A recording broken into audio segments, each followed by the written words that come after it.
Salut! Voici une présentation sur l'air. Bonne écoute! En réalité, quand nous mesurons l'air, nous mesurons l'intérieur d'une surface plane. Pour ce faire, nous utilisons des carrés unités pour mesurer l'intérieur de notre figure. Donc ici, pour cet exemple, je remplirai de carrés unités toute la surface de ce rectangle. Voici ce que ça donne une fois qu'il est rempli. Et voilà, l'aire de ce rectangle est donc de 10 carrés unités. 1, 2, 3, 4, 5, 6, 7, 8, 9 et 10 carrés unités. Pour calculer l'aire, il est beaucoup plus facile de le faire avec un quadrillage. Maintenant, je t'ai dessiné quelques figures. Nous allons aller calculer l'aire ensemble. Alors, dans la première figure, 1, 2, 3, 4, 5, 6 carrés unités pour cette figure. Dans l'autre, 5, 6, 7, 8, 9, 10, 11. Alors, cette figure a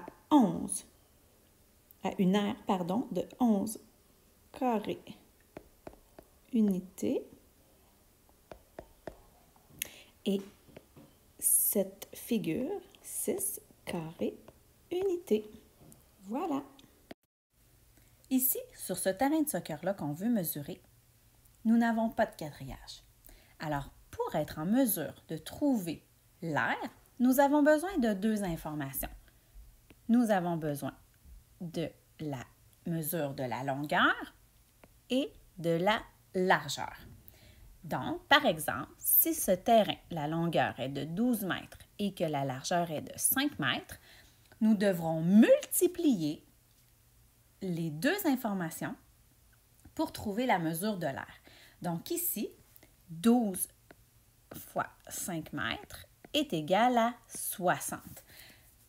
Tu verras plus tard qu'on appelle ça des mètres carrés, donc 60 mètres carrés, et le petit 2 vient des deux informations, la longueur et la largeur. Donc, on a mesuré deux informations, c'est pour ça qu'on dit mètre carré.